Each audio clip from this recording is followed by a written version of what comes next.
Greetings, I'm Herbert Erpaderp, and today I'm going to build two Messerschmitts, an ME262A and 163B. You can see an example of both on the front of the box here. You can also see that this is a 100th scale kit from Tamiya. That means these models are the right scale for wargames like Flames of War. What's in the box? I probably hear you asking.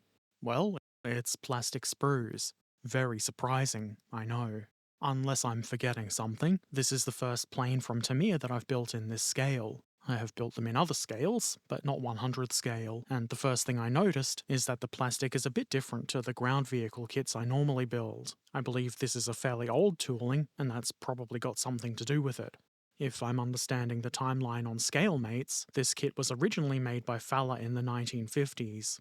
It's been a Tamiya kit since the 70s, and I believe they added the ME163B, so I guess this is a bit different to the usual Tamiya kits I build, and so that's kind of the way you have to look at this kit. It's a bit old, and it's unlikely to get a rivet counter all bricked up, but it's cheap, and it does look like the planes the kit is meant to represent. It's a little bit unreasonable to expect the same kind of detail from this kit that you would in a kit that costs 10 times as much. You can see the parts for yourself. As stated, it is a bit dated, and some of the detail is a bit soft and less than crisp, but to repeat myself, it does the job, especially if what you're looking for is a gaming piece for 15mm scale games. Here are the clear parts. They're clear, and they are parts. That's what a lot of people want in clear parts, myself included. You also get decals. These look reasonable, and they're probably not from the 70s, and almost certainly not from the 50s. I would expect these to be about the same quality as Tamiya's decals usually are. Here's a nice inclusion. Balls of steel. These bearings are intended as weights for the ME262, so that it sits on its nose gear properly. Here's the instructions. Again, pretty much what I would expect from a Tamiya kit like this. As you may deduce by the number of parts on the sprues, this is a fairly simple kit, thus the instructions are also fairly simple. They're laid out reasonably well, and are easy enough to understand and follow. Let's begin the gluing together of bits of plastic. I decided to start with the ME262. This isn't the ME262, it's the pilot. I won't be using him, but you can if you want. Even if you're not using the pilot figure, you will still need the seat. It goes onto this wall plate thing nice and easy. There was a bit of a sink mark there that I've cleaned up, kinda. You can still sort of see it. And if you're using the pilot figure, that's not really a problem. Obviously, he sits right over the top of that, and it would look something like this. You can just sit here and think about what you've done. He knows what he did. I joined the two halves of the fuselage next, and the fit is fairly decent. I did need to use a little pressure, and you might like to do a little cleanup after the bond has dried, but that's fairly normal. I then tipped the ball bearing weights into the front of the fuselage like so. This technique is called precision placement. I would prefer if they didn't roll about all willy-nilly, so I dumped some superglue in there and spread it around a bit. This seems to do the job. The seat and wall assembly can then be installed here. Here's what it might look like if you were to use the pilot figure like I'm not. Why not follow that with some wings? Both wings are included in this one piece. This certainly does make assembly quite easy. There is a bit of a gap along the top where the wing meets the fuselage. I don't know if there should be a gap there. If not, that wouldn't be too difficult to correct. Let's take it out for a spin. This is the way planes normally move, yes? Never mind that, you'll notice it's time for horizontal stabilizers.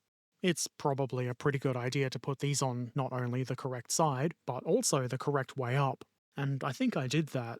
You'll notice the slot is a lot larger than either of the guide tabs. Said tabs sort of connect together in the middle to fill the entire space. You may need to do some nudging to get these all lined up nice and neat, but it's not too much of a challenge. I follow this with a small section of landing gear cover. This pretty much drops right into place here. Obviously, there's one of these on either side. Very good. Why not follow that with the landing gear? I first glue the wheels into place on the strut like so. It's really simple. While that's bonding, I add the cover for the nose gear. This is about as easy as the ones for the other gear, which is to say, very. The front gear has the wheel moulded into it, which is really convenient. You do have to attach this little plate though, which is also very easy. Are you detecting a pattern here? The rest of the cover is then attached to the main landing gear like so. Or is the gear being glued to the cover? Does it matter? No.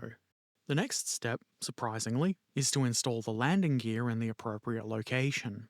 You will probably have to do a bit of nudging to get this right, and I'm not totally sure if I did, but it is in place. The plane could land on this, probably. To avoid any unwanted landing gear bumpage, thus unpositioning, I would install the front gear before adding the second main one. Main landing gear is the right term? Sure, why not? Whatever you want to call them. This one is pretty easy. Eventually, I have all the landing gear in place, and it seems pretty reasonable. At some point, I did, unfortunately, drop this model, and it appropriately landed on the landing gear, which is not very strong, and it was kind of annoying to fix, so I would suggest avoiding that. It's not often that the carpet monster tries to claim the entire model. Be careful out there, okay? For the plane to be able to fly, it needs an engine. This one actually needs two, so make two. Assembly is a simple matter of putting these pointy doovers in each end, and then sandwiching them between the two halves of the engine cowling. You might need to do some nudging to get everything lined up, and it's still not perfect. You might also want to do a little cleanup. While the engine bonds, I install the weapon mounts. There are some very faint outlines for where these should go. Nothing you would consider keying or a guide, so you've got to do a bit of eyeballing and nudging. Why not follow that with the weapons? In this case, a couple of bombs. Thanks to those positioning knobs, these are pretty easy to get into position. I'm sure the small gap at the top of these is fine. It is a separate detachable piece, after all. Now is as good a time as any to install the engines. There are some large guiding nubs on the undersides of the wings to help with this. All you've got to do is make sure you're not putting the wrong engine on the wrong side. Easy. There is a bit of a gap between the engine and the wing, and I'm not sure if it should be there. It's certainly not the worst looking gap, and if it isn't meant to be there, it can easily be removed with putty. The final touch is the canopy, and unless you're gluing this in place, it is kind of tricky to get it to sit in place and stay there. I mean, it's not a real problem, unless you are trying to get a video of the model with its canopy on without gluing it into place, I suppose. Moving right along, it's ME163 time. This is quite the silly looking plane, which means it's right up my alley. Assembly begins with the installation of the pilot's seat, which is then sandwiched between the two halves of the fuselage. Again, a little pressure, and maybe some cleanup after it's bonded might be needed. Next, this thing, which probably has a name, goes here. This was made a bit easier with tweezers. The antenna, I'm pretty sure it's an antenna, goes here. You might need to make the mounting hole a bit bigger for this, but that's not especially difficult. You can do it. Wings are next. You can see the keying is a bit different on either side to prevent you from putting the wings on wrong. Nobody wants wrong wings. You might need to use pressure again, but these do go into place pretty easily, and the fit is fairly good. Check your watch. It's now undercarriage o'clock. That's not a real time, idiot! First, I fill the slot in the bottom of the fuselage with this thing, which has two nubs on it. I don't think this next part is meant to have such a large gap, and it wouldn't fit any closer unless I gave those nubs a trim, so that's what I did. Now the lower part fits a lot better, or what I think is a lot better. I'm pretty sure this is what it's meant to look like. I did consult the instructions and pictures of the real thing. I then add this axle douver, which will hold the wheels. You would think the wheels go on next, and they do. These are easy enough to install, though I found I needed to do a good bit of nudging to get them straight and neat looking. The canopy goes on next, thus completing the ME163B. The canopy goes on easier and stays on a bit better than the 262. The kit does include a stand, which goes together pretty easily. You simply press the parts together and bam, stand. If you want to use the stand, you have to cut the mounting holes out of each plane during assembly, so it's too late now. Well, I guess if you really wanted, you could cut your own holes wherever you want, but I didn't want. Anyway, that's the Tamiya 100 scale Messerschmitts 262 and 163B completed. You might notice the landing gear on the 262 is a little bit wonky in some of these shots. I did drop the model, as I think I mentioned, and it was kind of annoying to fix, and I probably wouldn't have if I didn't need to film these clips. Anyway, they're not terrible models, but they're obviously not the best, newest, and most well-detailed things going, but I think they do the trick. As previously mentioned, these are 100th scale, so they would be suited to 15mm scale wargames that might have use for this kind of plane. maybe as an objective on the ground. Those games do tend to use a different scale for airborne planes, but 100 is correct for ground models, and if you're not going to use it for that, it is still just a fun little kit. Not everything has to be hyper detailed for it to be enjoyable. I guess if this was an expensive kit, my tune would be a little bit different, but this is a cheap kit. I don't remember how much I paid for it. Probably less than 10 Australian dollars, maybe even 5, which is probably like €1. Boy, Herbert, it sure sounds like you're doing a lot of waffling.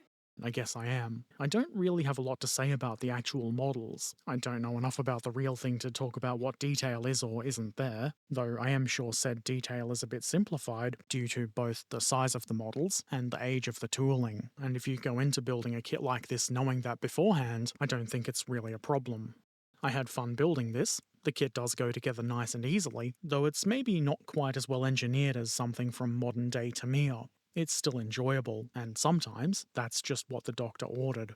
Are you sure your doctor is not being paid by the hobby shop? Now that you mention it, they very well could be. Anyway, that's probably enough from me. If you have any questions or comments, feel free to put them in the comments section below. Subscribe here if you want to see more of this kind of thing. Share the video with anybody you think might find it helpful, and if you really like what I do and you want to see videos a bit early, consider supporting on Patreon. I would appreciate that. There's a link in the description. Take care of yourselves, be excellent to each other, and thanks for watching. Farewell.